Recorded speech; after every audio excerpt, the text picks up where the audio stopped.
అస్సలాము అలైకుం వరహమతుల్లాహి వబర్కాతు. అల్లా యొక్క శాంతి మరియు శుభాలు మన అందరి జీవితాలలో వర్షించుగాక, ఆమీన్. పగడాల బాబా గారి వక్రీకరణ ఏ విధంగా ఉందో ఒకసారి మనం ఈ వీడియో చూసి తెలుసుకుందామండి. అర్థం కాలేదా? అటు చూడు. సామెతల గ్రంథం తీసుకుందాం. ఓకే. ప్రవాహ జలములు లేనప్పుడు, నీళ్లతో నిండిన ఊటలు లేనప్పుడు నేను పుట్టి. అంటారా? 8వ అధ్యాయం సామెతలు 8లో ఉండేది యేసుప్రభువే. అంతేనా? ఇప్పుడు కాంటెక్స్ట్ ఏం చెప్తుంది సార్? జ్ఞానం ఘోషిస్తుంది అంటుంది కదా, మరి యేసుప్రభు అంటారేంటి? జ్ఞానం ఘోషిస్తుంది అంటుంది కదా, మరి యేసుప్రభు అంటారేంటి? జ్ఞానం ఘోషిస్తుంది అంటుంది కదా, మరి యేసుప్రభు అంటారేంటి? చూశారు కదా.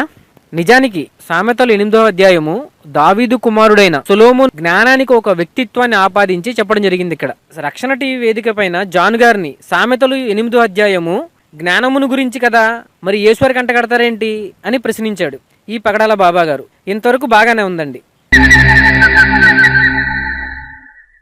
అటు చూడు బే. ఈ విషయంలో ఒక క్లారిటీ మనకు కావాలి. జ్ఞానము కేవలం 8వ అధ్యాయంలో ఘోషిస్తే మాత్రమే యేసుప్రభు, మిగిలిన చోట్ల ఘోషిస్తే యేసుప్రభువు కాదు అన్నటువంటి మన అవగాహనను ఒకసారి మనం పరిశీలించుకొని చూడాలి.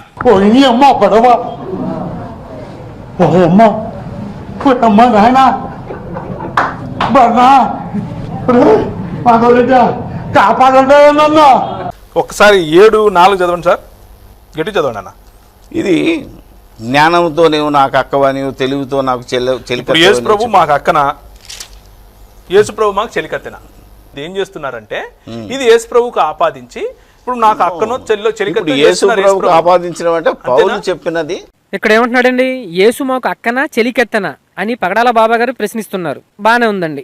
మరి ఇదేంటండి? ఒకసారి చూడండి. ఇదే సామెతల 8వ అధ్యాయాన్ని పగడాల బాబా గారు యేసువారికి అంటగడుతున్నాడు. బాబా గారి వక్రీకరణలు ఏ విధంగా ఉన్నాయో మనం ఒకసారి చూద్దామండి. సో ఒకసారి సామెతల గ్రంథం 8వ అధ్యాయానికి వెళ్దాం.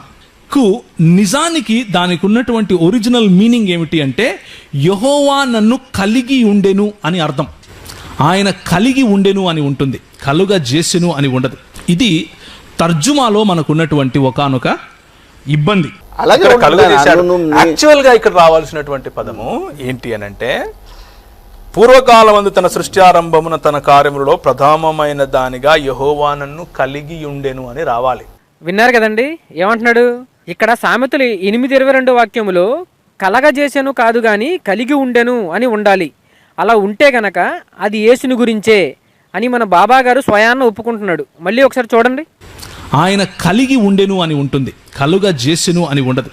జ్ఞానము లేని దేవుడు కూడా ఉండి ఉంటాడు అన్నది మీరు ఒప్పుకుంటాను అంటే అది యేసుప్రభువు అని ఒప్పుకోవడానికి పెద్ద సమస్య ఏమీ లేదు. అది యేసుప్రభువు అని ఒప్పుకోవడానికి పెద్ద సమస్య ఏమీ లేదు. అది యేసుప్రభువు అని ఒప్పుకోవడానికి పెద్ద సమస్య ఏమీ లేదు. దేవుడు కలిగి ఉండెను అని రావాల్సినటువంటి మాటను కలుగజేసెను అన్నటువంటి తర్జుమాలో ఉన్నటువంటి మిస్టేక్ అది, అంతే.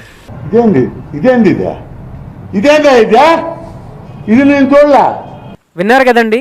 ఒక్కొక్క వేదిక పైన ఒక్కొక్కలా మాట మారుస్తూ ఎదుటివారిపైన పై చేసి సాధించడం కోసం క్రైస్తవ సంఘాలను దుర్బోధలతో పాడు చేస్తున్న ఈ పగడాల బాబాతో కొంచెం జాగ్రత్త సుమి. నిజానికి బైబిల్లో ఇక్కడ తర్జుమా లోపం లేదండి. ఇక్కడ తర్జుమా చేయబడిన పదము 100% కరెక్ట్ అండి. అది కరెక్ట్గానే తర్జుమా చేయబడిందండి. ఇతను అన్నట్టుగా 22వ వాక్యములో కలిగి ఉండెను అని తర్జుమా చేస్తే మరి క్రింది వాక్యాలను ఏం చేద్దామండి? అప్పుడు పై వాక్యాలకు క్రింది వాక్యాలకు పొంతన కుదరదు కదా. ఒకసారి చూడండి. సామెతలు 8:22 వాక్యంలో కలిగి ఉండెను అని వస్తే గనక కింద చూడండి 8, 23, 24, 26 ఏముందండి? జ్ఞానము. నేను నియమింపబడి తిని, నేను పుట్టి తిని అని ఉందండి. 8:22 వాక్యములో కలగజేసెను అని తర్జుమా 100% కరెక్ట్ అండి. అసలు గురువు ఉన్నాడు నీకు? ఎవరు నీకు నేర్పించాడు బైబిల్? ఎవరు నీకు బైబిల్ నేర్పించినాడు? ఎడమకాలతో తంతం వెదవా. కలగజేసెను అని ఉంటేనే దానికి కింది వాక్యాలు సరిపోతున్నాయండి. ఒకలా కలిగి ఉండెను అంటే గనక పై వాక్యాలు కింది వాక్యం వ్యతిరేక పదాలండి. చూశారు కదండి ఈ పగడాల బాబా గారు ఒక్కొక్క వేదిక మీద ఒక్కొక్కలా మాట్లాడుతూ మనుషుల మీద కక్ష సాగింపు చర్యలో భాగంగా బైబిల్ని ఏ విధంగా వక్రీకరిస్తున్నాడో మీరు చూశారు. ఈ పగడాల బాబాకి బైబిల్ మీద పూర్తిగా పట్టు లేదండి. ఈ 2 తెలుగు రాష్ట్రాలలో చాలా మంది క్రైస్తవ సేవకులు ఉన్నారు, బైబిల్ బాగా ఎరిగిన వారు. ఈ పగడాల బాబాకి అసలు బైబిల్ గురించి ఏమీ తెలియదండి. బైబిల్ వక్రీకరణ మాస్టర్ ఇతను. అంతేకాదండి, వక్రీకరణ మాస్టర్ ఒకటే కాదు, మన పగడాల బాబా గారు ప్రవచనాల బాబా కూడా. ఒక్కసారి చూడండి. ప్రాముఖ్యంగా 22వ వచనంలో దేవుడు జ్ఞానమును కలుగ చేసెను అని కాదు, కానీ దేవుడు జ్ఞానమును కలిగి ఉండెను అన్న విధంగా అది తర్జుమా అవ్వాలి. అలాగే తర్జుమా అవుతుంది కూడా ఇప్పటి నుంచి బైబిల్స్లో.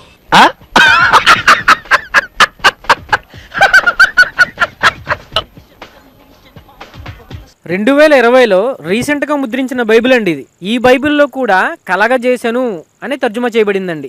అంతేకాదండి, అనేక ఇంగ్లీష్ బైబిల్స్లో కూడా, అనేక భాషల్లో, అనేక తర్జుమాల్లో కూడా కలగజేసెను అని తర్జుమా చేయబడిందండి. ఎందుకంటే అది 100% సరైన తర్జుమా కాబట్టి, అక్కడ ఆ పదమే రావాలి కాబట్టి అండి. పగడాల బాబా గారు ఇలాంటి వక్రీకరణలు ఇప్పటికైనా మానుకుంటే మంచిది. మరో వీడియోతో మళ్ళీ కలుద్దామండి. అస్సలాము అలైకుం వరహమతుల్లాహి వబర్కాతు.